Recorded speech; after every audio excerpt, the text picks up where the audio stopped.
dealing with all kinds of issues. Generally, it's the interaction between, or the interface between industrial and residential things. So I've done a lot of work on quarries and landfills and large farms. Worked with Annette on the egg farm twice, 3 times. Been working on the wind issue for 6 years, and stand that makes sense. This is the best thing I can say about wind energy. Wind brings people together. Yeah. You get to know your neighbors. It builds community. You learn and meet people who you've never met before. And it actually is kind of long-lasting. We've seen a lot of community building. We've seen people step up to get on planning commissions, select boards, as a result of the work that people have done in communities around the state. So a little bit about myself. I'm a native of central Pennsylvania. When I hear, well, wind is better than mountaintop removal, or wind is better than coal mining, or fracked gas, or nuclear. Where I was from in Pennsylvania, I was 7th generation, and to the south was 3 Mile Island, to the east was the coal region, to the north is fracking for gas. And then when I was 7, my family moved to Sarasota, Florida, on the Gulf of Mexico, and of course the Gulf oil mess is something that I feel very sad about. So I get that all energy has impacts. That's something that I see happen with the wind discussion a lot. It's what I would call the deflection argument, that we have issues with wind, we need to talk about them. We shouldn't deflect to other technologies to say that we should accept wind because of mountaintop removal in West Virginia, for instance. So I settled in Danby, Vermont, which is half an hour south of Rutland, in 1987. I've lived off-grid with solar for 25 years, so I have a pretty basic and deep understanding of the challenges and opportunities of renewable energy. I hand milk a cow, and have since 1987, and not the same cow. Current one is named Iris, and I'm only milking in the morning, so I'm free in the evenings. I have chickens, I've had pigs and guinea fowl, and all kinds of varieties of animals. And I work out of a home office. I have a very low carbon footprint. Ironically, I have been accused in filings to the Public Service Board recently of being the best friend that the coal and gas industry has in Vermont. On Vermont Public Radio last April, I was asked if I am funded by the Koch brothers. Recently, David Blittersdorf, the wind developer, said I'm making money hand over fist. So just for the record, none of that's true. So that's my solar array that I put in 2008. That's the hot water system. I have a greenhouse, I grow citrus trees. The hot water system is not just for hot water, but it was sort of an experimental system, so I have some tanks that are actually providing heat for my office. And it works very well this time of year, not so well when the sun doesn't shine. About Vermonters for a Clean Environment, we started in 1999 in response to a $1 billion natural gas power plant and pipeline project proposed for Bennington and Rutland counties. And I literally crawled out of the woods to say, you can't do this to Vermont. There was a proposal to build a 1,080 megawatt natural gas power plant in Rutland and a 270 megawatt natural gas power plant in Bennington, connected by 2 60-mile pipelines, most of it through private property. And it was not at all my nature to be an activist. People who knew me said, what are you doing? I had been a harpsichord maker. I made garden furniture out of copper pipe fittings, very high quality stuff. Made a line of wild fur teddy bears, and I made the Miss Vermont pageant coat for 7 years. Also grow a big garden, and also make wooden purses. So to go from basically being a manufacturer, a business person, or whatever you want to call it, to being an activist and doing public speaking really was not something that I thought was in my nature. But as many of you discover, you find the activist in you when something really gets your attention. So one of the things that we have developed over the last 16 years is the ability to work with businesses and to work with collaboratively to bring community members who are being harmed by businesses to the table to actually work out those differences. So while we do assist people in participating in the regulatory process, we also very much try to work out the issues with the companies themselves. So for instance, right now there is about to be a stakeholder process around the practice of agrimark, which is land applying their wastewater on fields and in manure pits in more than 30 towns. And so, partly at my suggestion, Agrimark has agreed to come to the table and meet with a group of us to try and look at alternative technologies. So we're not about trying to put people out of business, we're trying to help everybody be better environmental stewards and raise the voices of citizens so you have more of a say in what goes on in your community. That brings us to the point where, working on wind for 6 years, we are opposing everything. Well, if people propose bad things, somebody has to stand up and say, not so good. So, to wind. Well, we've all heard all the good things about wind energy, right? Free, saves the planet, and so there are a lot of issues with the subject of wind. I think most of us who thought wind was a good idea, I did, I spoke in public in favor of wind energy in 2003, really didn't do any research or homework or understand what the issues are. And so when you're presented with this wonderful list of things that are great, I think it's human nature to go and ground truth it and see if it's true. I have 3 slides of problems. This is not really a talk that's going to be a PowerPoint talk. I just want to use this for reference. I had no idea how many issues there were associated with these wind projects. When we first started working on this issue, it was because of the Ira Wind project, which was proposed for Rutland County. And it was a huge, huge development project done by developers who clearly had not walked the land, really didn't know anything about the topography. I don't think they'd had an engineer look at it. It was in a 5,000-acre undeveloped area that is west of Rutland, that is a happy hunting grounds for lots of people, and because of its soil conditions and its topography and everything, it's never been developed. And as a result of the tremendous effort that people put into it in 7 towns, all surrounding this huge area, when I gave a tour of that project, it took 3.5 hours. It was massive, and I gave a lot of tours.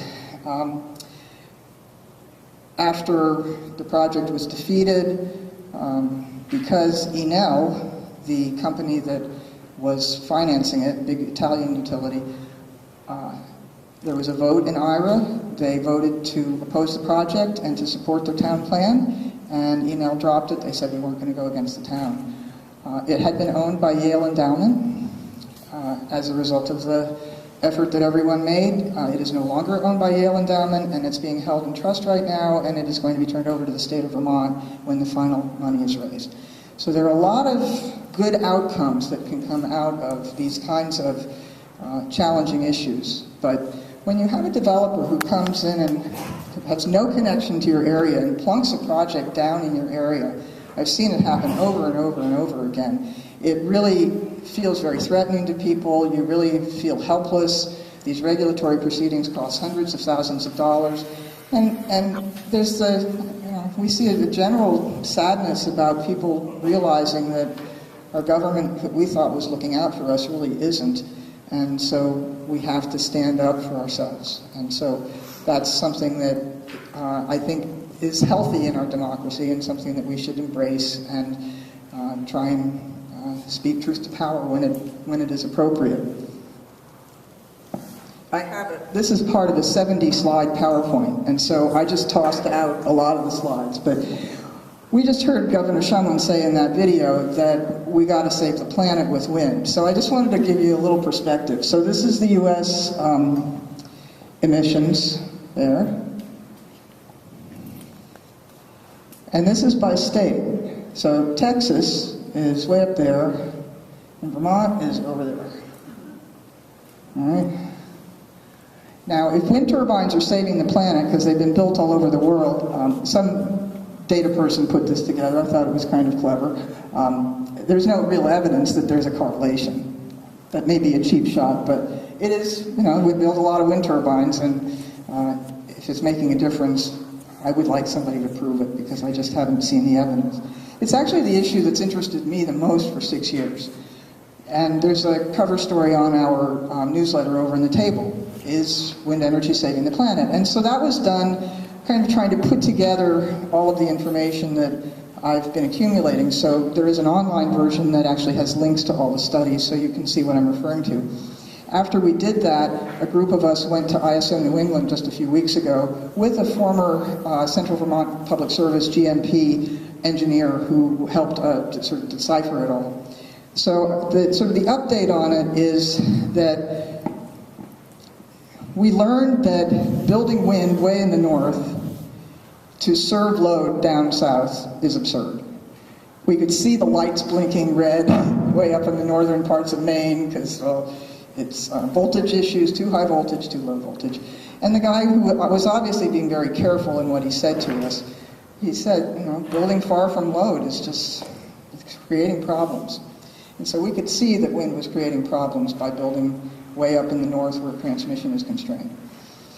I asked him about what happens like on weekends when we know that the citizens around these wind projects can't sleep because for some reason the wind blows more on weekends. I look at the conditions every day, and he said that, for instance, if the wind is blowing at night, then he can dial back a gas plant, and that will reduce the fuel consumption, and then that saves gas for another time when the gas is constrained, for instance.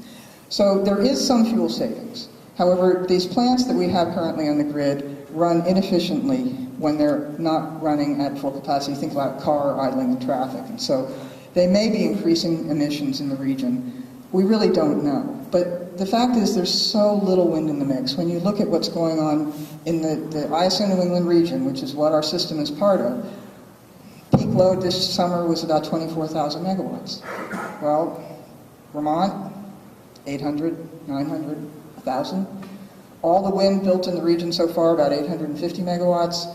They said there's about 1,100 megawatts of solar in the region, but they really have no handle on it because a lot of it's behind the meter, and Massachusetts and Vermont are not doing a very good job, and so they really haven't figured out how it is integrating, except they know that it's moving the peak load from the afternoon to later in the afternoon or the evening.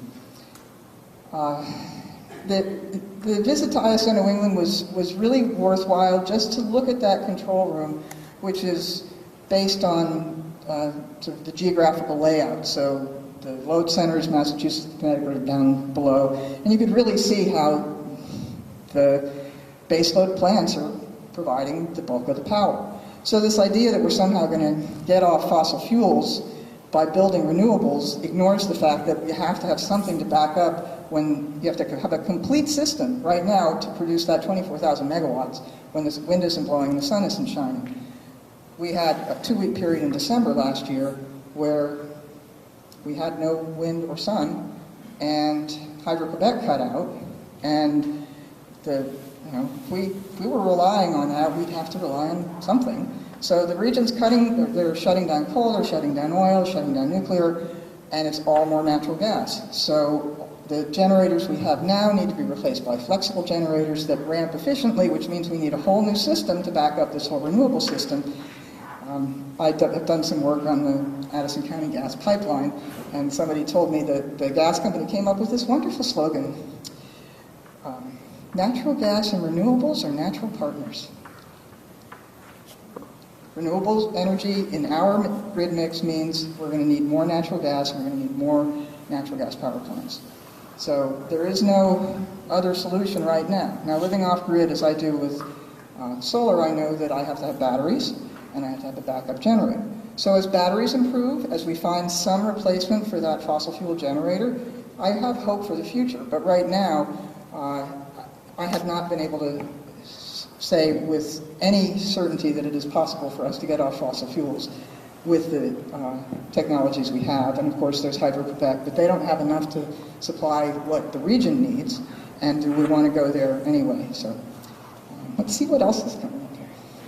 All right, so when I first started working and doing talks about this issue after having seen a lot of developers and how they operate and what happens to our communities, the top of my list of problems was how they divide communities. That's been replaced by how unethically the businesses are operating. So you have developers proposing projects that are tremendously impactful to the area, and there really is no middle ground in terms of how to work with the developers. Now, as part of our efforts to work with businesses, I have asked Green Mountain Power, the Derby Line wind developers, the Aeolian wind developers, the Reunion Power wind developers, to please work with our communities in a community-based stakeholder process. This is something that we did with the multinational corporation OMIA to great success, and we went through a stakeholder process, community-based. The company spent $2.5 million on it. They ended up installing a $10 million dewatering facility that came out of the need that was identified through the work. Green Mountain Power initially, they met with us. They ignored all the issues except noise. They said, well, we might consider working with you on noise. Could you send us a list of the experts you'd recommend? So we sent them half a dozen, and that was the end of it. The others, basically their response was, yes, we're all about community. And then they went off and did it the usual way and didn't follow up. I also had, the first thing I ever said on wind was to ask the developer of the IRA project in a public forum, would you please work with the community? And in the room was OMIA's PR person, and I went over and I said, what do you think? And she said, he's not listening to you. How about if we both go together and talk to him?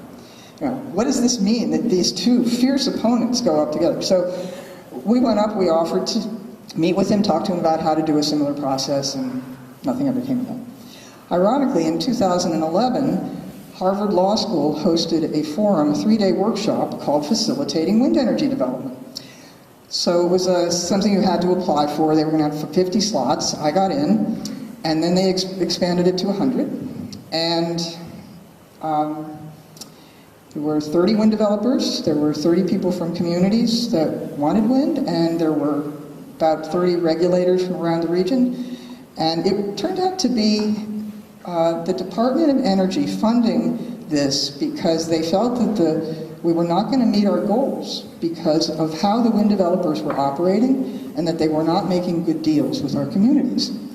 The leader of this discussion was Lawrence Susskind, who was the founder of Harvard Law School's Alternative Dispute Resolution Program, and he gave us a really incredible experience for 3 days working with the wind developers, doing all kinds of exercises and role plays. I got to play a wind developer.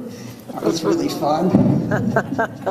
I'd like to see that. And not one of them has ever done it since. You know, I sat at the table with the guy from Iberdrola, First Wind, and we had a little workshop with the Nordex guy about bats. He was a real expert on bats because of that West Virginia project that killed so many of them. So that sort of is it's a telling thing in terms of how this business does not want to work with our communities. And it's a real shame. Lawrence Suskind's approach was, he said, you know, some people think it's a policy problem, the reason we're having trouble building wind. Some people think it's a technology problem. I'm in that camp. I think it's simply an inappropriate technology for our terrain and our population density. He thought that it was that the wind developers were making bad deals. Now, what we learned on the IRA project, it's the only place we ever learned anything about the money, was that this developer was planning to make $30 million a year and leave $3 million in our communities. That included all the landowner lease payments, all the payments to the education taxes, the local taxes. That was the total amount. So I think that Lawrence was right in a sense, that they were taking a lot of money out of our communities, and you know, could they do better to do more with working with us instead of just doing what they want at us or on us. So there is a tremendous amount of money to be made from these projects, and that seems to be the overwhelming and guiding piece of it.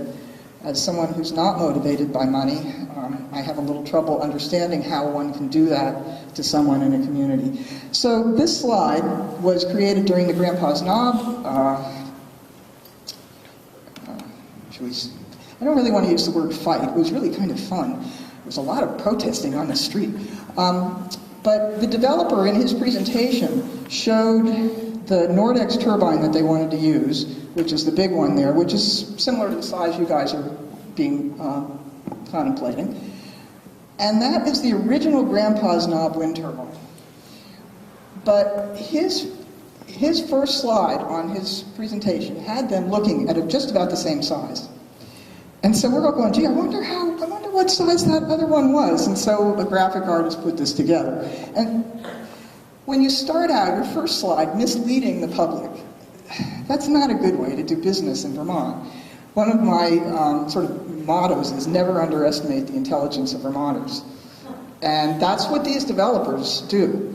I've been very disturbed. I've listened to the audio of the Fairfield meeting on Monday night. And to hear the lawyer for the developer kind of talking down to people, it just, it was parental, it was kind of angry. It's not how we need to do business. I mean, if we want it, that's the amazing thing. Whenever I go into communities, they're like, we want renewable energy, can't we be a part of it? And so we need to have a whole paradigm shift about how we're going about things.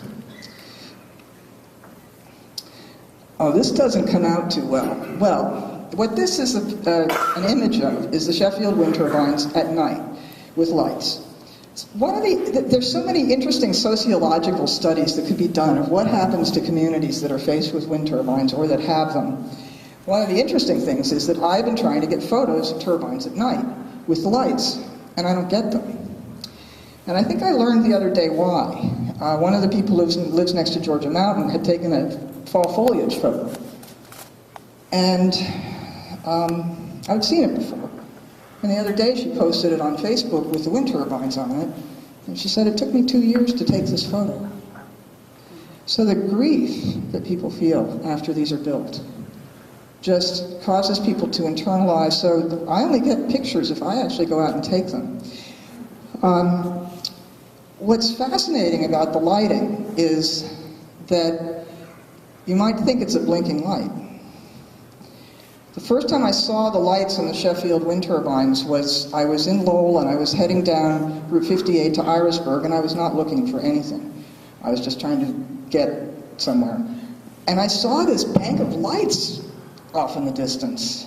And it was really weird. It was like this string, and it was sort of this ribbon effect. And then I realized it was the Sheffield wind turbines. With the blade going around, it creates this very sort of neon-like ribbon effect. I was 17 miles away, and it jumped out at me, and I wasn't even looking for it. So that's something when you're talking to people in your communities who say, well, you know, I'd look at it, but it's not a big deal. I really would like to get a better sort of slide or visual of what this ribbon effect is at night, but we're going to have to get somebody who doesn't live in the area to do it, I think. This is what the Lowell turbines look like at a distance. This was in the Caledonian Record. When I first started working on this issue, and throughout, you hear the proponents say, well, people just don't want to look at them. At that Harvard workshop, the first exercise that we did was to have whoever we were sitting at the table with go around and talk about what the issues were. I don't know how many tables there were, 17 or something. When we were all done reporting out, the man who was leading it said, do you realize nobody mentioned aesthetics? Nobody mentioned the view? Because the view is actually not at the top of people's list.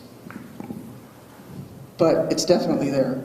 And I've heard about people living in Greensboro can't sell their homes, people don't want to buy anything with a view of the turbines. We have no idea what the economic effect has been of this. All right, now, we're going to see if this will work. I'm afraid to touch the computer. This is Iberdrola's project in the coal region in Pennsylvania. No, I guess we're just going to let that go. That was a video. I went there, I've actually been there 3 times, because I was fascinated why people in the coal region would be opposing wind. Turns out that I was born 30 miles from the coal region in Pennsylvania and didn't know it. And so my first trip out there was really quite surreal. Just a completely shattered landscape, and going through cities that were built for like 10,000 people that only had 3,000. Sort of my read on it was there was no fast food restaurant anywhere. It was that bad. I was actually warned by my cousins before we went, don't get out of the car or talk to anybody. It turns out they have some special dialect out there. Actually, Justin went with me once, and we talked to them about the blades and everything. They said, yeah, the average for long-term jobs is about 1 job for every 10 turbines, and they were replacing 5 blades on a project that had only been in service for about a year. And the blades came from Texas, even though there was a Gamesa plant in Pennsylvania. So these are 2 megawatt turbines. I went with my mother, and I was doing these videos, and she was in her 80s, and she actually said, I'm frightened, can we please go? So there's tons of videos on the internet. You can look at what these actually sound like, but it is another thing to go visit them. So I've been to Cohocton, New York. That was the first place I went literally within 2 weeks of getting tasked to work on this issue. I've been to Cohocton twice. I've been to this Locust Ridge project in Pennsylvania 3 times. Been to Leominster several times, really trying to understand what the issues are. One of the ones that is the biggest issue for people is noise, obviously. And so you regularly hear people, well, I stood under them and I didn't hear a thing.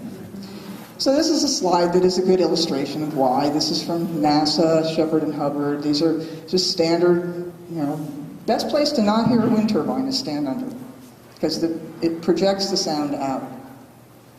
And that was learned very well by the people living in the shadow of the Sheffield Wind Project, which is the one that's been operating the longest. It went online in November of 2011. And the family on the left, the Terrians, never knew or never paid any attention to it. They thought it would be a good thing.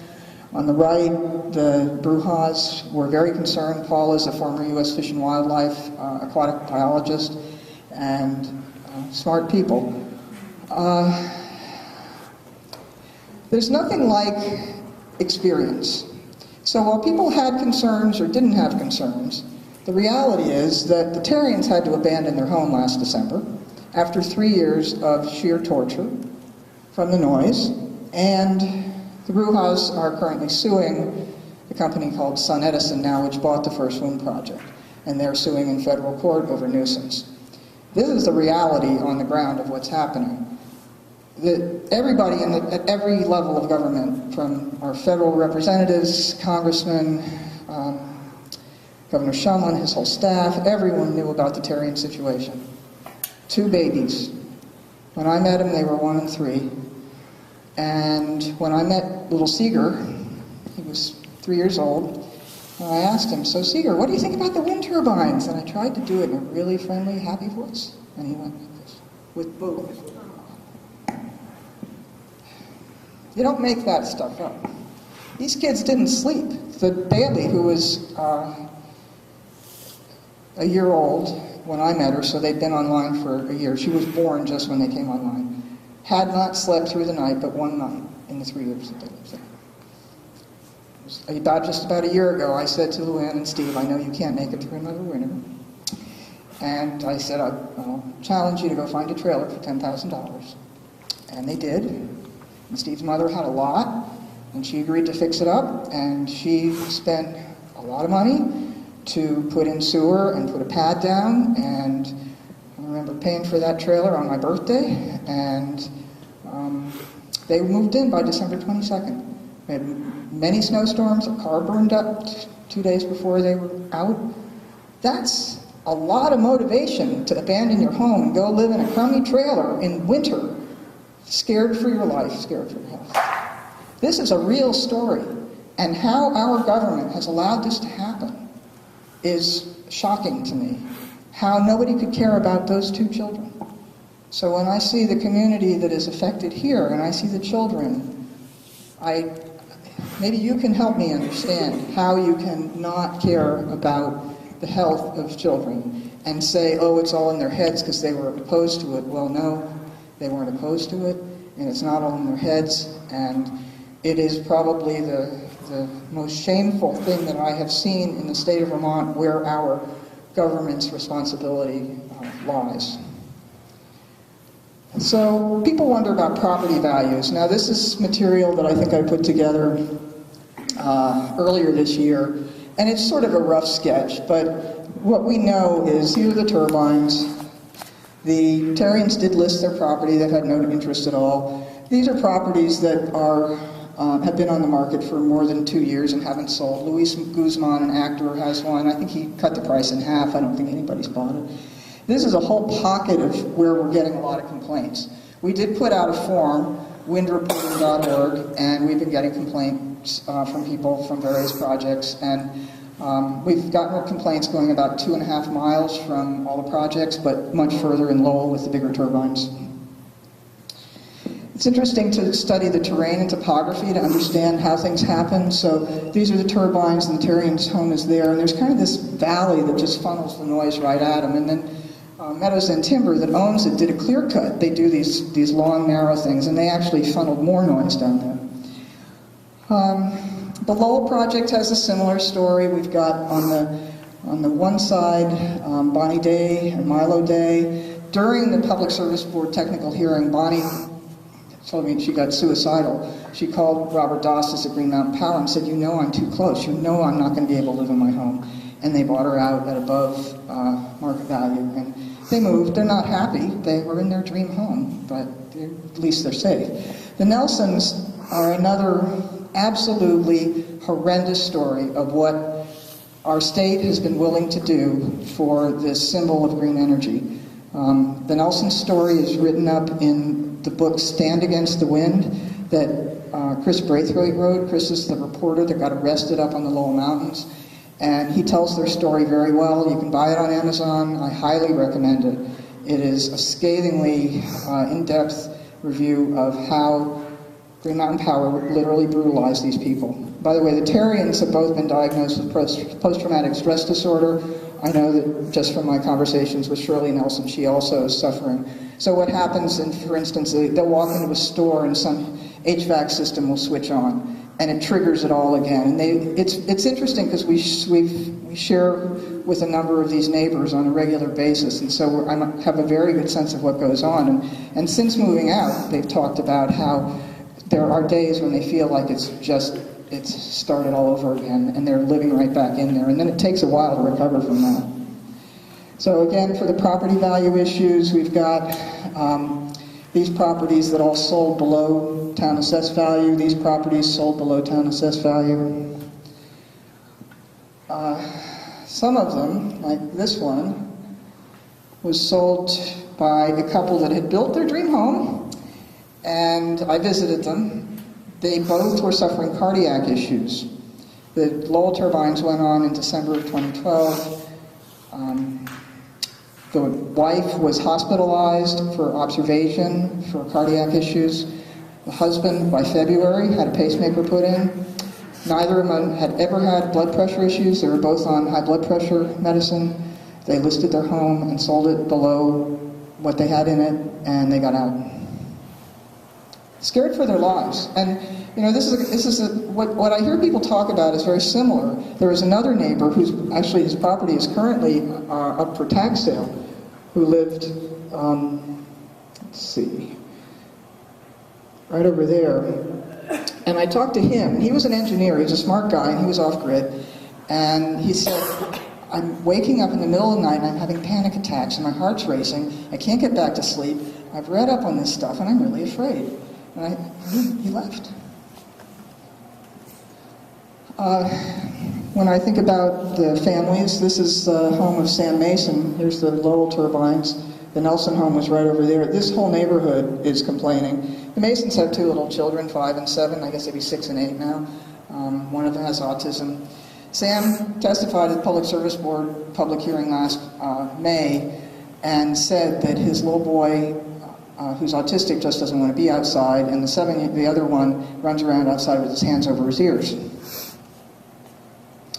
This Lowell map is actually kind of interesting because there are people who live down here that are also complaining, but not everyone. And so what we've learned by mapping these things is that if the turbine's barometric pressure wave comes off and like hits your house directly, then you're more likely to be affected. But there is one guy who lives like right opposite this little knob here, and so he seems to be protected. He sees all 21 of them, but he's not affected. And until we did this topographic mapping, we didn't really understand that aspect of it. But what these turbines do is every time the blade passes the tower, it creates something called amplitude modulation, and it's pressurizing the air. So you get this whoosh, whoosh, whoosh with the blade pass, and then it's vortexing, it's sending out vortexing pressure waves. And they hit your house and turn your house into a drum and create infrasound inside your house that is measured at a higher level than outside and is not regulated by the Public Service Board because Ken Kaliski and other noise experts have persuaded them that infrasound is not an issue. Georgia Mountain. So the star on the left is the Fitzgerald home, on the right is the Wimble farm. The Fitzgeralds, that's a tough one. But there was an issue with fly rock on their property, same as with the Nelsons. In both of these cases, the developers went to Superior Court, got a temporary restraining order to keep people off 1,000 feet of their own property. The Wimbles were at the retirement age. They wanted to retire from their dairy farm. They had it appraised. They could not sell it. The Nelsons were in the same position. They were dairy farmers. They wanted to retire, and they had valuable property. But everybody who came to see it said, "Oh, not if they're wind turbines." And so the Wimbles ended up selling at half price. The Nelsons ended up selling to Green Mountain Power and are covered by a gag order, so they can't talk. Georgia Mountain. Okay, so there's the turbines. These property values were reduced over here by the town.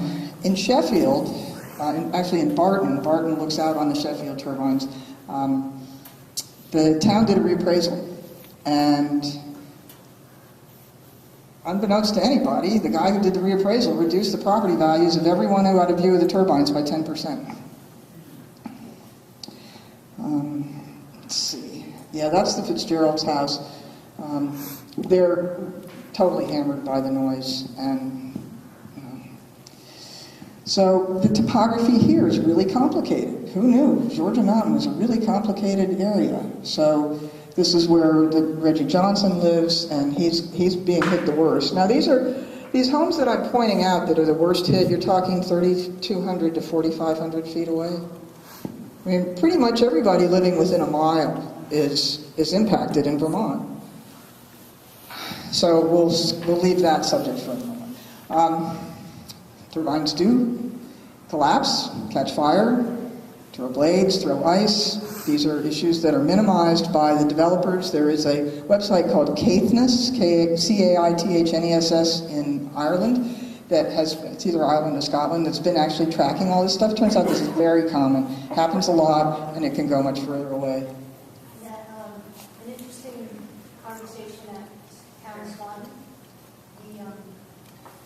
The developers for the Swanton project, their attorney said there's only one of those things that have ever happened, and that everybody just keeps magnifying it.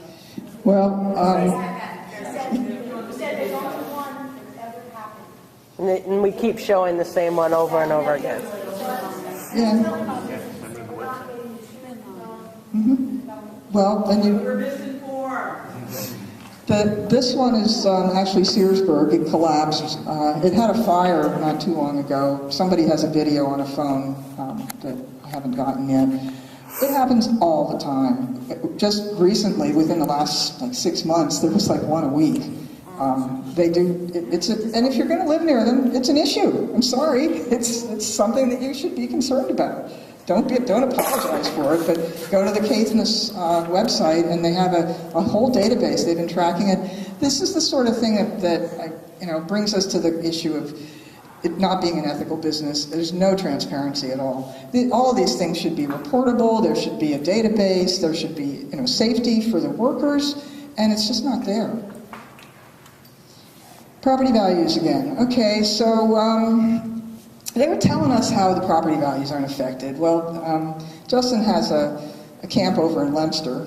So he came back and he said, geez, there's all these for sale signs. So we went over with a GPS camera and we documented them all. There's the wind turbines. And there were for sale signs everywhere. Well, they're not there anymore because they're saying that this wasn't real. But, I mean, you can't make this stuff up. And we don't make this stuff up.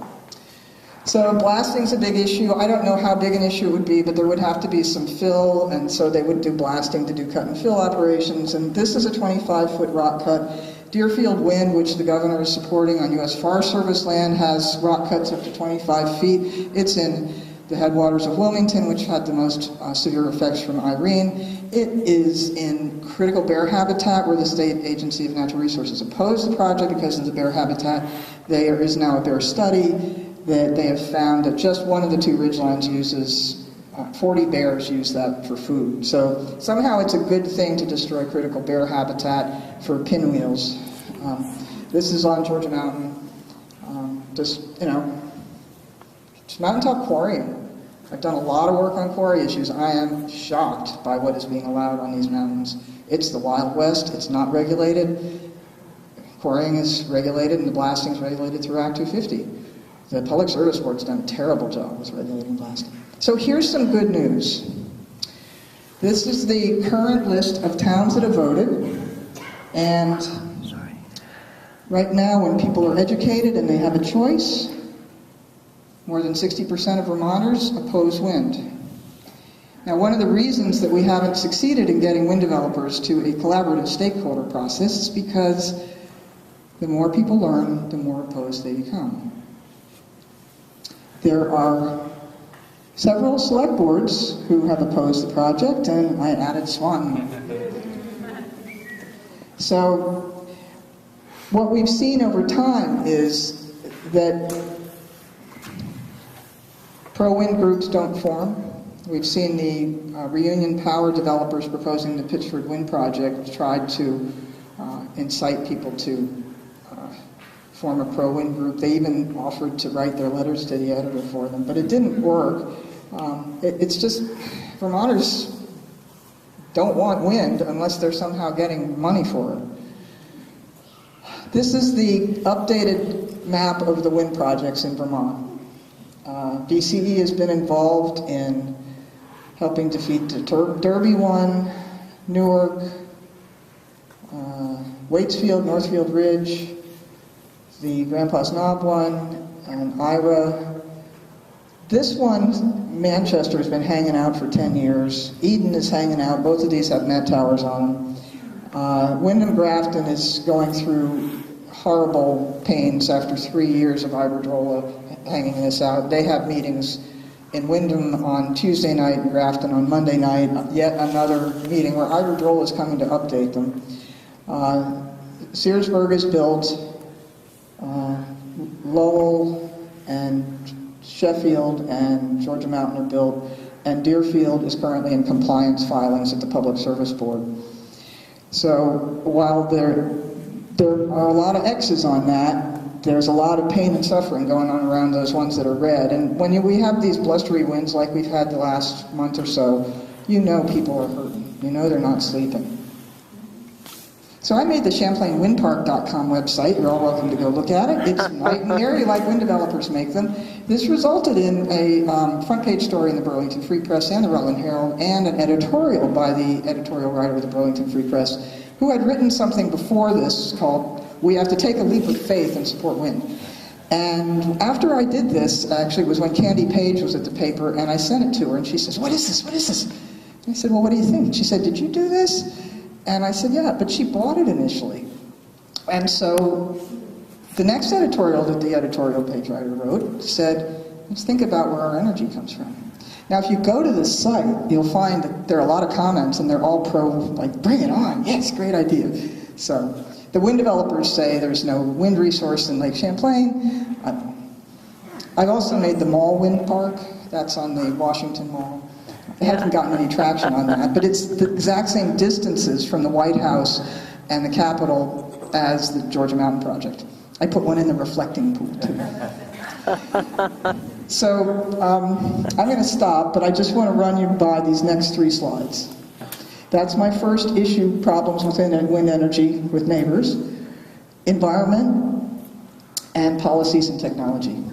There are a lot of issues with this, and we have not as a state grappled with them. We have allowed these things to go up, and we need to do our homework now, and we need to help fix what's going on and not do anything more until we understand the issues and address them. So now I would be happy to answer questions.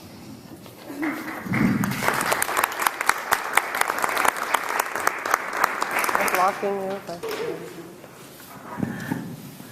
You briefly spoke about where there's meters currently. Is that something that's public knowledge? Meters. Like Met hours? No, well, the only way that you know about them, for people who are not familiar with the term, Met Tower is a short for meteorological monitoring tower. We learn about them when they get their certificates of public good, or when they're applied for, and you hear it around in the community. So you could have one on the property that is contingent with you, but you wouldn't be aware of it? Only if it was put up without a certificate of public good. So you have this issue in Swanton. Irisburg has the same issue. These towers were put up without getting certificates of public good. And now they're coming in and saying, oh, we were just going to do it for our own personal use. Well, the way the statute is written... They could hide it for another couple of years.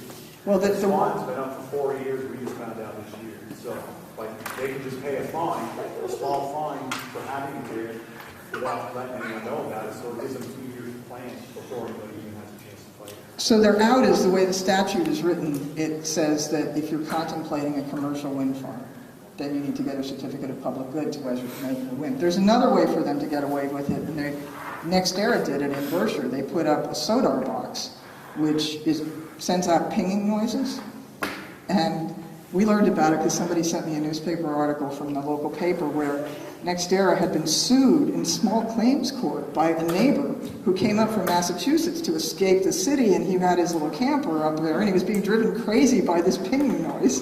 And so he sued in small claims court, and it didn't go to court, and they settled, and that's why there was a newspaper article. So that was another heads up that there are ways around the system if you want to measure the wind. I have 2 questions for, I don't know if you can do it or we can do it, but is there a way to prepare a list for the failed turbines, the ones that fall over, the ones that catch fire?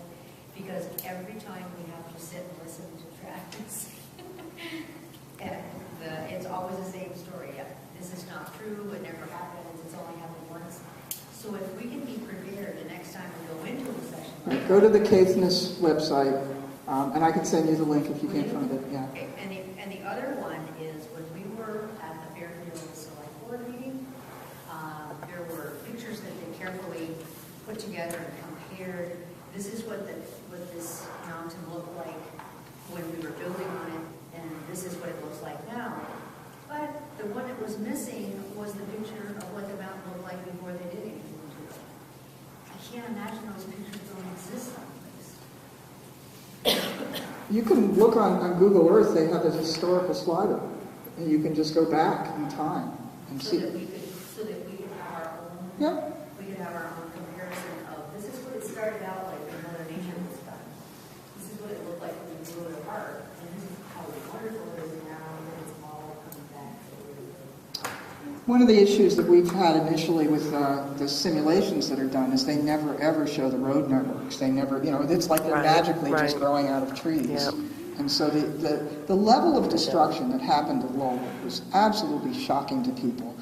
And it was either the best idea I ever had or the worst idea I ever had to put tents up on the mountain up there. But my idea was just people would go, you know, we put the tents up, we put no trespassing signs out, and then because I know a lot about blasting, I knew that they would have issues. And one of the real problems we've seen too with how this has all been regulated is the setbacks the Public Service Board has allowed. So throughout the country, the setback from neighboring property lines just for safety is 1.1 times the total height. Now that's just for safety, like if it collapses. If there's ice throw, then it's 1.5 times the total height. And we helped litigate that issue on Georgia Mountain because they wanted a setback of 186 feet. And in Lowell, they needed a setback of 190 feet. For 459-foot turbines. There are 2 lawsuits going on right now in Lowell from neighboring property owners where the blades are going over their properties, and so Green Mountain Power is paying some of the money to them, and so Trip Wildman, the man who owns the ridgeline up top, has sued 2 neighbors. These things are just endless problems. So let's have some fun, good, upbeat questions. Yeah. So what it seems to me whenever I hear the argument for, it always seems to come down to the public good. And that's what I keep hearing. Well, it's okay, you know, you can do these votes, and yes, we'll take it into consideration, but we're going to also balance it with the public good. Do you have any suggestions on how we can understand more about that public good that they're talking about? And Well, I'm afraid that the simple answer is that what's going on right now is that the Public Service says the legislature told us that we have to build a lot of renewables to meet our state's goals or whatever. But whatever, they're saying we've got to build renewables, and so everything is in the public good. Everything. All renewables are in the public good. I do a lot of work with solar projects. They've only turned down 2 solar projects. One for a rule technicality, the other one I don't know why. This is coming to a head. Yesterday was this 3rd meeting of the Solar Siting Task Force, and they talked about the public good, and they also gave a comparison between Act 250 and Section 248, and noted that Act 250 is an absolute, you have to read all these criteria. If you don't meet one, you don't get your permit, whereas the Public Service Board can balance that out. People have a lot of issues with how they're doing things. So in terms of how to address it, it all goes to the legislature right now. It is the committee that Representative Gamache is on. The House Natural Resources and Energy Committee has been essentially running the show for 10 years, and they have put an astonishing amount of gifts to the renewable energy industry into legislation, including tremendous tax breaks. And here's an example. Remember that you initially were told what model they were going to use, Goldwind, and it was going to be 2.5 megawatt turbines. Sometime a few years ago, the developers got legislation passed that allows the Public Service Board to hear an entire case and consider different models. So in Lowell, they considered 2.5 megawatt, they considered 3 megawatt V90s. They did sort of near the end put in pre-filed testimony saying we might do 3 megawatt V112s. Now the 90 or 112 has to do with the blade length and meters. When it revs long, it has to do with the blade length and meters. When it revs longer blades, you have more infrasound, more noise issues. And so all of the aesthetic analysis, all of the noise analysis, everything was based on either Siemens 2.5 megawatt or Vestas V90s. After the CPG was issued, Green Mountain Power decided to use Vestas V112s. Taller by 10 feet, changed the whole aesthetic and viewshed analysis, changes the noise issues. They were $20 million more expensive. It changed all kinds of financial numbers, so it raised all the numbers. The attorney for the town of Craftsbury and Albany filed a motion requesting a hearing on these changes and was denied. I think things are going to be a little different the next time a wind project goes before the board because so many people are watching now. But I watched that Lowell project breeze through the Public Service Board in ways that I think is just stunning. I mean, you would see something filed at 2 o'clock by the town's lawyer that was responded to by the board by 4:30, giving an order to do something by the next 24 hours. This is, I mean, we wait for weeks and months for decisions now by the board. So it was very clear watching it that it was just a huge fix that was in. So what the benefit was of having the tents up on the mountain turned into the fact that the Sterling College students had for 20 years used that mountain for their winter wilderness experience. And they have a real connection to it. And so they started to camp out. They started to actually stay in the tents. And then more and more people started to go up on the mountain. And Mountain Occupiers was formed. And people started going up and seeing. They'd walk through and it's quite a hike up there, but they'd walk up, and hundreds of people did this, and see this absolutely beautiful natural area, and they'd see this orange tape, and on the other side was sheer destruction. And so that orange line was such a powerful thing for people to experience. And the first level 6 that got arrested did it on principle because there was private property that was the Nelsons, that the Nelsons said was theirs, that was taken. We've also seen a similar allegation in Georgia Mountain where a neighbor had planted trees that the developer came in and said, well, those are my trees. And the guy's like, no, they're not. I planted them. They're on my property. He said, well, I have the survey, so you can buy surveys. So y'all ought to, anybody's a joiner, you know where your property lines are. You better make sure that you can survey it. I think Shauna had a question. So it's my understanding that the transmission power, the system that transmits power from the generators in northern Vermont, including in Franklin County, is inadequate for the amount of energy that's currently being generated in Franklin.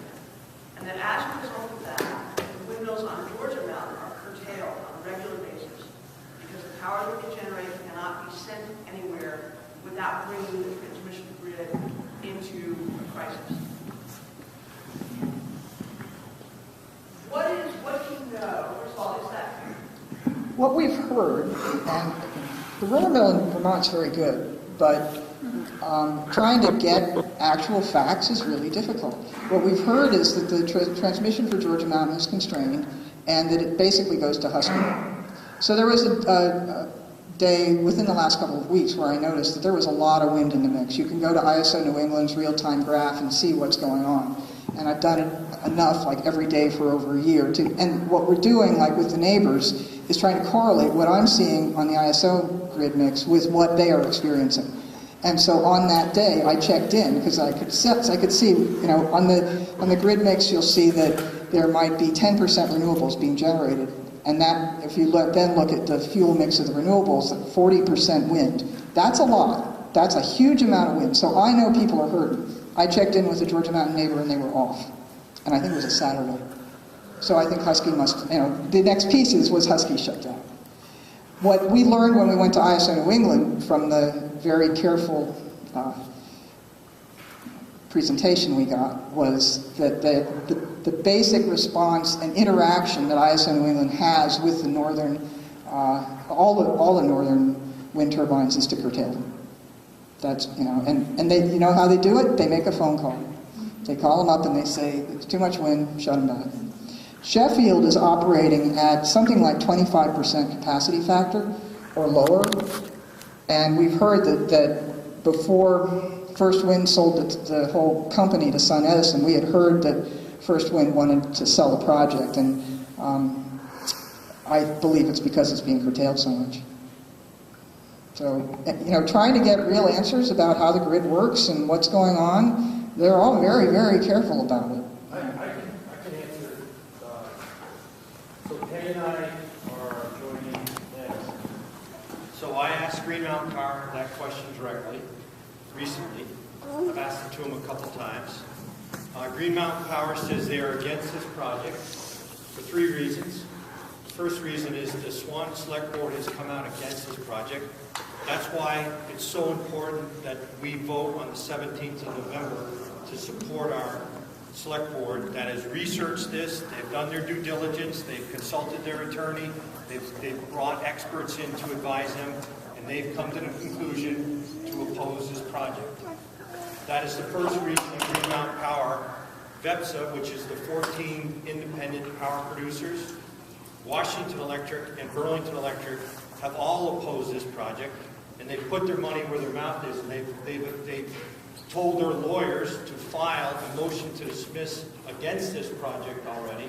And it's all about, that's the first reason, because the community is against it, which says this vote is very, very important, because we need to support our select board, and we also need to show in a vote that the community is against it. That's the first reason. The second reason they're against it is because the cost of the ratepayers. Green Mountain Power says under the proposed PURPA fine print, the ratepayers of Vermont will pay for the transmission upgrade that's going to be required, and they will also pay for the interconnection costs that will be required. Those are in the tens of millions of dollars, because I've consulted with Green Mountain Power experts. They say a reasonable cross-check for the transmission upgrade and the interconnection costs would be a percentage of what was spent at Lowell. And that, we haven't exactly found the number yet at Lowell, but this is it's about 35% of the Lowell project. So we're talking tens of millions of dollars for the transmission upgrade and the interconnection cost. Also, when I talk about the rates, which is the second reason, it's transmission, it's interconnection, and the third reason is rates, because the rates that are being proposed under the PURPA contract are higher than market rates. So they're above market rate, and then you add transmission, and you add interconnect, and you add REC, and then you add the production tax credit, and then you add the investment tax credit.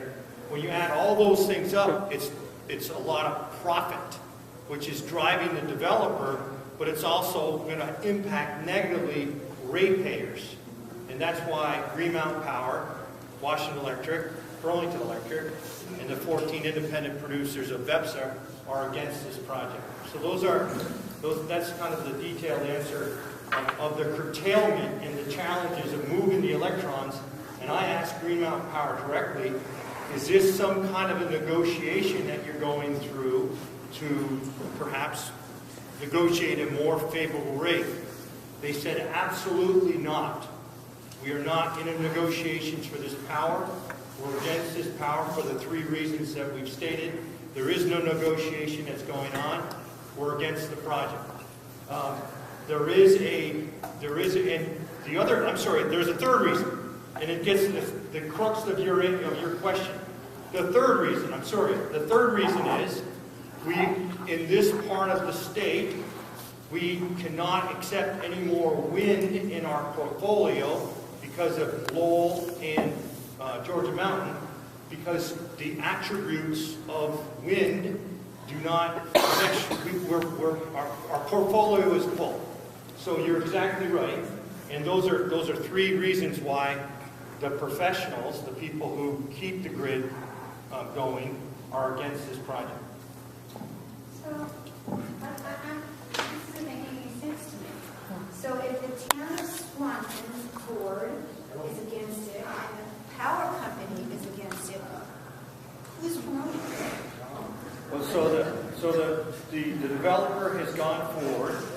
With the state? The developer is going to go before this long legal process called the Act 248 process. I'm sorry. Act 248, for the record, is Vermont's mental health confinement law. How appropriate. That's where we're headed. How appropriate. Maybe Annette can answer why. I think it's a good question. Why is it going through? For someone who doesn't know what we do. And he has, with his consultants, made a determination that there's an opportunity to make money and what I did ask is I asked one other question in regard curtailment is the meaning there isn't transmission capacity. And I said, well, that very, very well may be, but what would preclude the developer from selling this power in Massachusetts? And I've asked that to several people who are in the know, and the answers that I'm hearing from Green Mountain Power, from the Public Service Department, and from the governor is that they don't see that possibility. My understanding is that the public, Yeah, you can't. That's the answer. But we're all operating with, we might not all of us have an accurate site picture, but that's the answer that I've been. So there's a lot of questions about. Your question is a very good question. It's one that many of us, we don't know why a logical person, given the evidence, that we just would go forward. And there could be other objectives that we're not. well, it's the same question. Dealing with logical people. It's the same question that I've struggled with for 3 years with Wyndham and Grafton, with Deerfield. They're all very bad sites. And our governor's supporting those other two. So And he's going from what? the governor going. There is one answer that I heard about why these guys in particular are moving forward the way they are.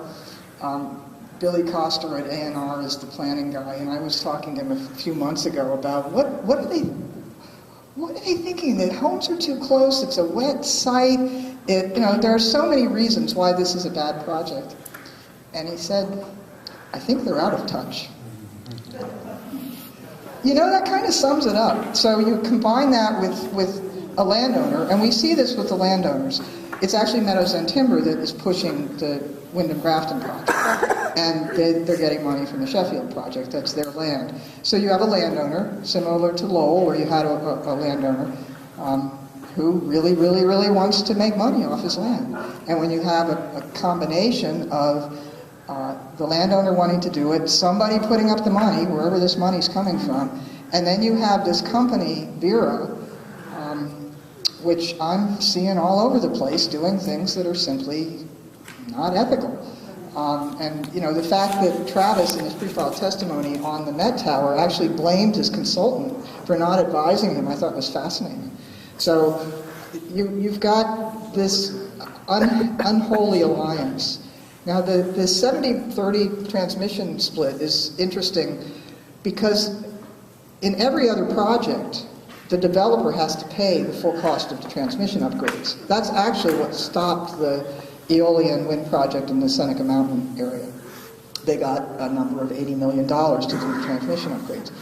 This idea of using PURPA kind of came as a surprise to me, but it allows for the 70-30 split. And we're going to be seeing more of that with FERC Rule 1000 that's come through. So they are trying to maximize their profits. And if you wanted to do wind, if you really wanted to do wind in this area on that ridge, then an ethical developer would sit down with you, you all would work to issue an RFP for the experts you want to hire, you would then have confidence in the experts that are hired, and you would do joint fact-finding is what it's called, and then you would do mutual gains negotiations to come up with a good deal that helps your community deal with the issues. We're not doing any of that. It's you're right to feel sort of insulted by how they're approaching your community because this is the model. And it's not a model that's working for them. And it's not going to work here. But the vote does matter. Now, I run a 501c3 and I'm not allowed to say or do anything to tell you how to vote, but I can encourage you to get out to vote and to educate people with facts and information so they can make an informed decision. Annette, oftentimes people will say things like, well, we need this because it's going to reduce carbon emissions and we need to save the planet. And some of the research that I've done shows that there's no gain or reduction, I'd say, of carbon emissions with wind because of all of the toxic metals that are mined in China, as well as the fossil fuels that are burned to ship it over here on a barge. Or to make the steel with coal plants and... Right, and then they only last, 11 years or something. So my question is that an accurate statement that there is no reduction in carbon emissions with wind? I think the honest answer is I don't think anybody knows. I've spent a lot of time researching this. I've reached out to energy experts. I have gotten studies. I've gotten studies of the Western grid. What we need is a study of the New England grid because this New England grid is specific. But you hear Germany is such a great success. Well, do you hear about the 29 coal plants they're building? So the emissions issue, if you actually start drilling down to it and look at what's going on globally, what you'll hear is the words wind scam. That people are just feeling like this is a big scam. And when you don't have any evidence to support the claims that are being made, and it's all spin, they're really good at spin, they really are, but prove it. So a couple of years ago, somebody polled their legislators in Chittenden County and sent me the answers. To a person, I think, every single one of them said, well, but we have to do this to save the planet. And it's really quite stunning to see people who I've known a long time who are very intelligent. Some of them have even gone out and visited the Terrians, some of them have visited the Nelsons, some of them have visited, gone up to that whole neighborhood where the people on the east side of the Lowell Mountains are hurting, and it doesn't seem to affect them. So there's a book from the 19th century called Extraordinary Popular Delusions and the Madness of Crowds, and it talks about the tulip mania, and it says that people become fixated on some symbol and then they get disenchanted and they move on. So, okay, we're fixated with this symbol. 10 years ago, our legislators were walking around with little wind turbine lapels. There's been a tremendous indoctrination that's been done of our elected officials, and there's a moment that happens when people get it. And I'm not sure what it takes. I saw it happen with my mother, where I showed her video of the noise. And you could just see her face sink. And she said, I really, really thought wind was going to be a savior and was going to make a difference. But people shouldn't have to live with that. So this is the other question that I kind of have for you guys. And it's something to think about as you're talking to your neighbors. Because what I don't really understand is what we saw happen last year in Morrisville, where the Public Service Board held a workshop for their sound standard investigation to hear from neighbors. 44 people showed up. 19 of them were recruited by the wind industry, including GMP, the landowner on Lowell, the developers around Georgia Mountain, the landowner of Georgia Mountain, and Sheffield had the Olean wind developers living there. And it was probably the most painful public hearing I've ever sat through. Because you had all these people going up saying, well, I'm fine. I live near the wind turbines and I don't hear a thing and I'm just fine. We were able to connect 13 of them to the industry in one way or another and getting money, but it's just, I don't understand this I'm okay, I don't care that you're not okay attitude.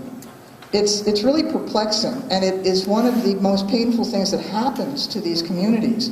And even if the projects aren't built, Grafton is going through such torture over this issue that there are long-term relationships that people there have told me will never heal. It will take generations to heal. Around Lowell, you have the same thing. The Terrians, they went to their town, which is getting $400,000 or $500,000 a year, and begged for some relief. Not even the town would help them that was getting all this money. So, I'm sort of looking for the humanity in this. And when people say, well, I'm in favor of them, and you say, well, I live near them and I'm concerned about the noise, well, I'm not going to be bothered by them. I have a couple of comments for you folks in Swanton. One of the things that we noticed is that this ridge is not your only wind resource. You have a tremendous wind resource all along the lake. And it's not blocked by the mountains over on the other side. So when you're going around town and people say, well, it's over on the other side of town, it doesn't bother me. Interestingly enough, Lowell, Sheffield, Georgia Mountain, your project, the mountain is all right on the border of another town. There's something odd about this, but it makes it hard to win a vote because you got other people saying, well, it doesn't affect you. Well, the people in Lowell who live...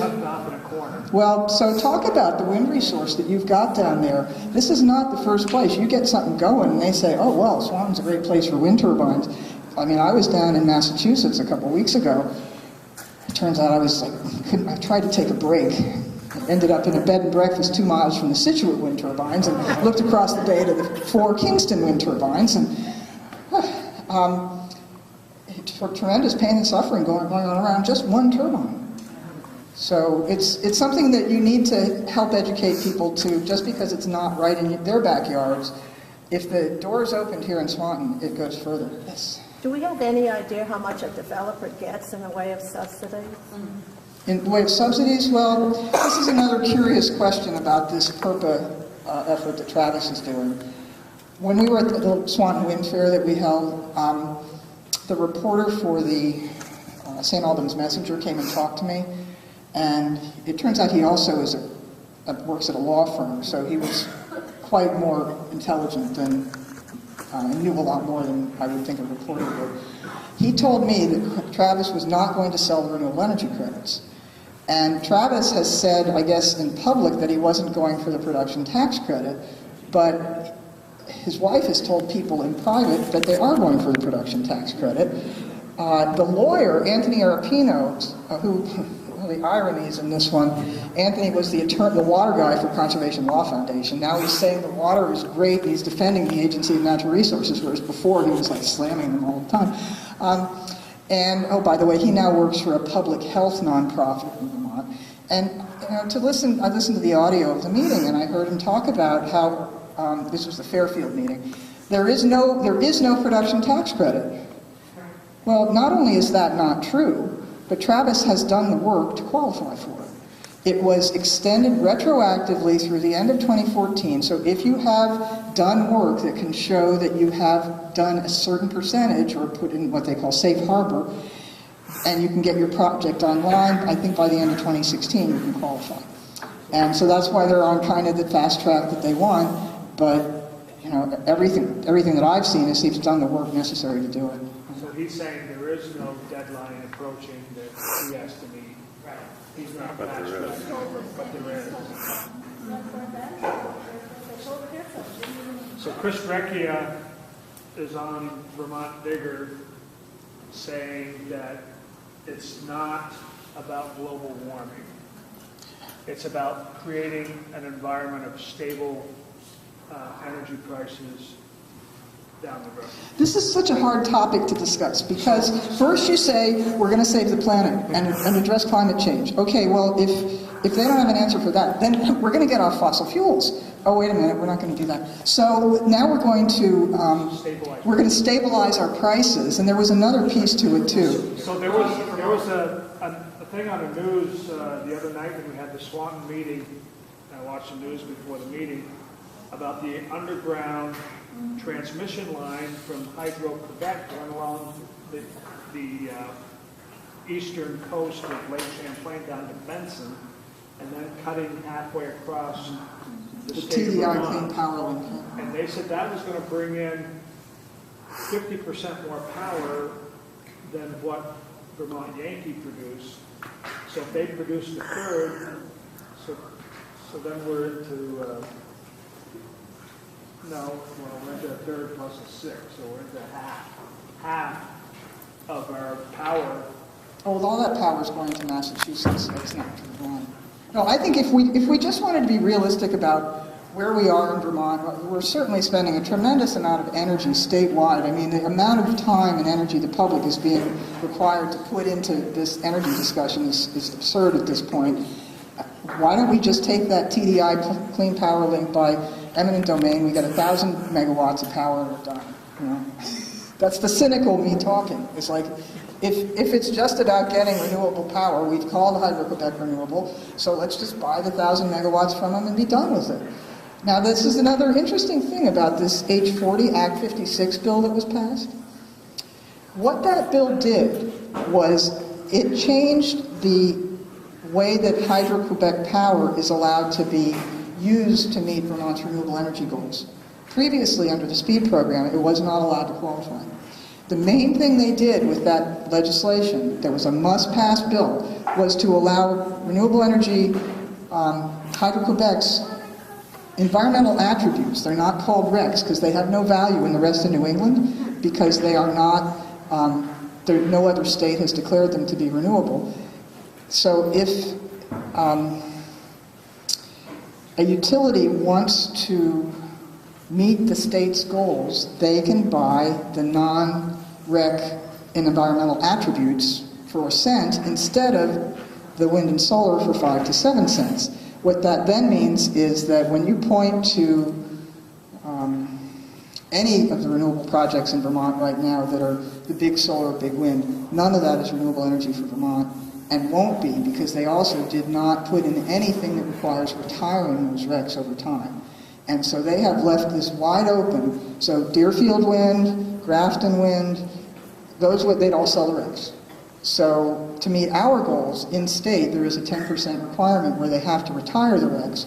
But otherwise, it's really quite the shell game that the utilities now allowed to sell all the wind and solar pretty much forever, unless the legislature comes back and says, no, you have to come to a plan to retire them. And so we are not getting wind and solar renewable energy. We are getting Hydro-Quebec renewable energy that's meeting our state goals.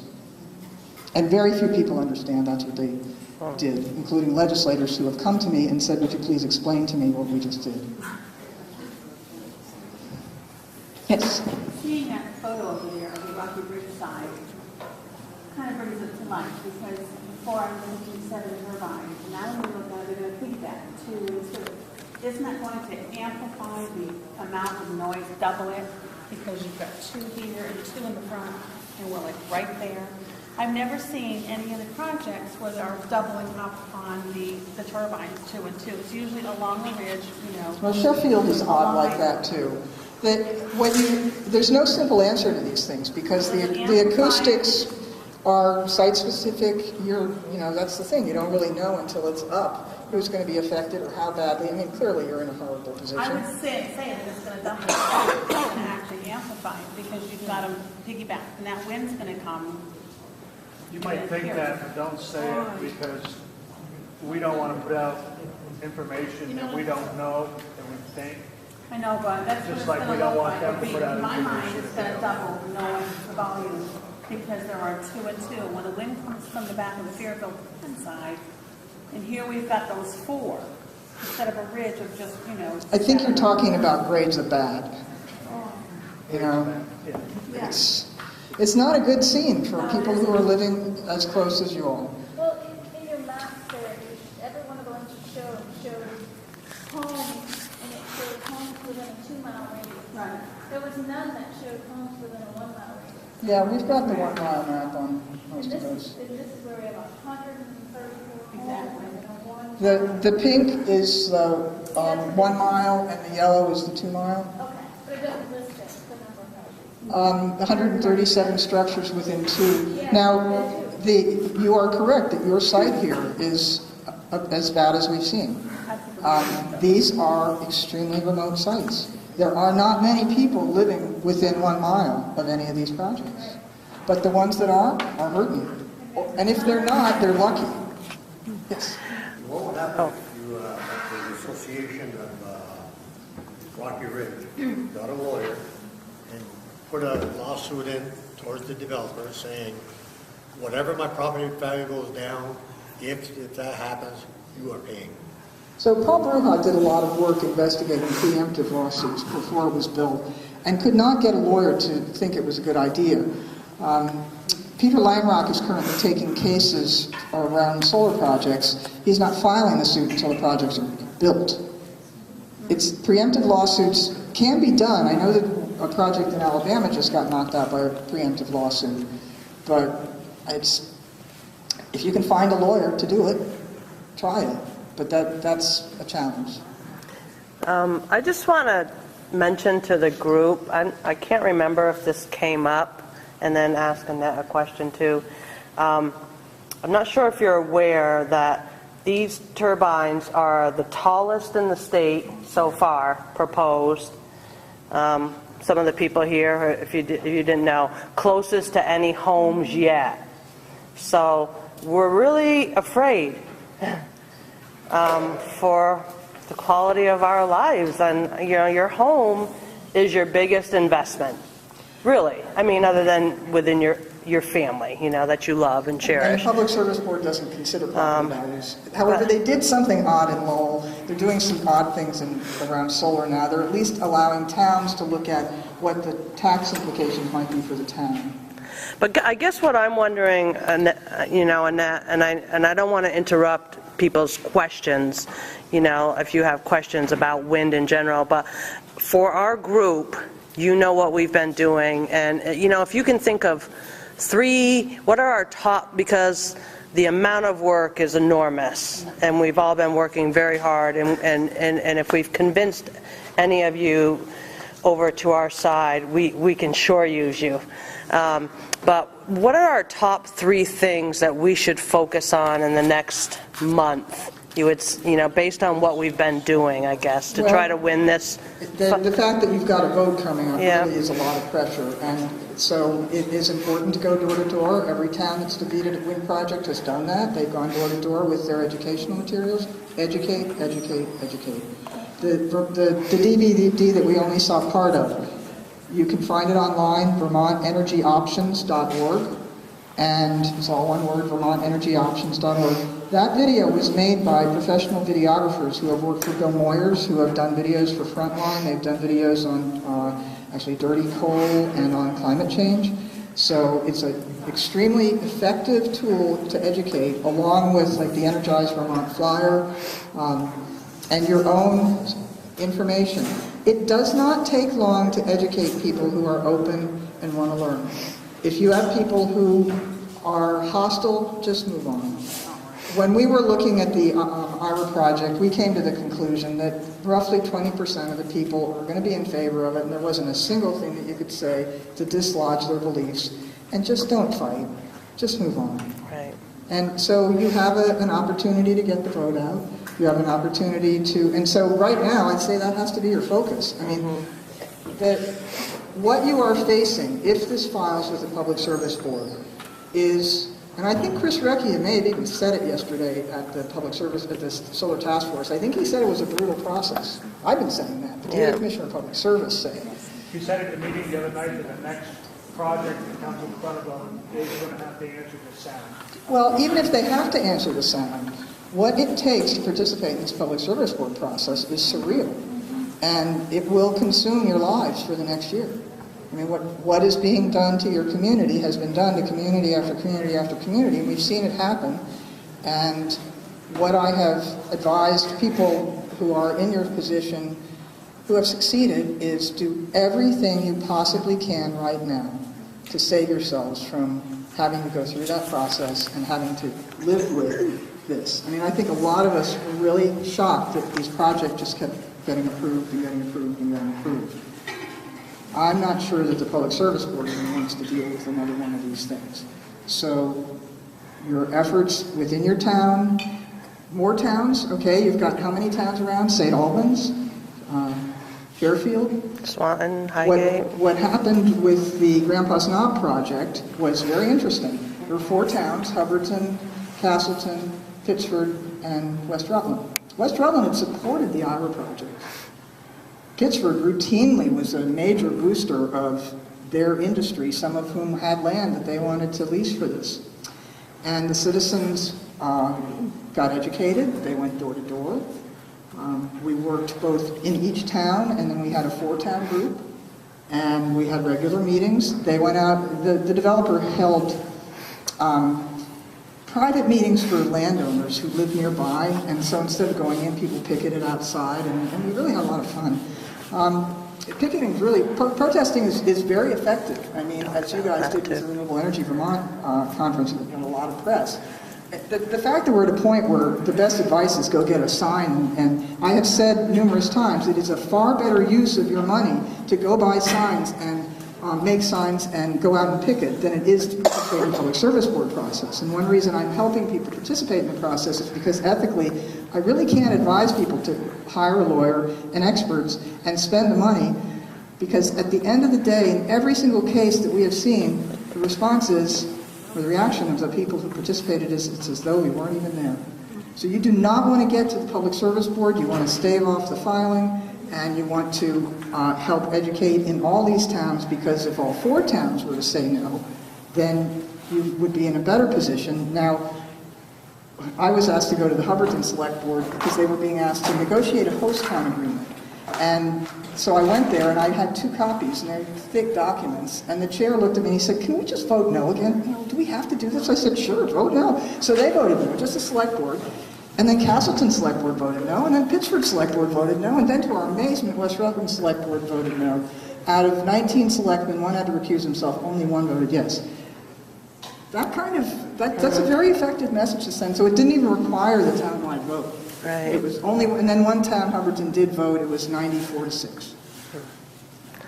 Is this, oh, go ahead. No, I was just going to bring I up did the, see that you had some that were dismissed on your chart. Yep. Was there anything that was in common or a key to get those dismissed? It's the kind of work you guys are doing, yep. It is getting out, I mean, I can look at each one. The Derby one ran into problems for a number of different reasons. It did split the town in two, that was not a fun one. Newark was an intense activity of what you guys are doing. 3 towns, they all voted. Those developers were what I would call pests. Waitsfield, again, a lot of intense activity. They never voted on anything. They just ran the developer out of town. There was some interaction actually with that developer. Ira was, again, an intense organizing. And so, I mean, Vermonters for Clean Environment is kind of a common factor in a lot of these things.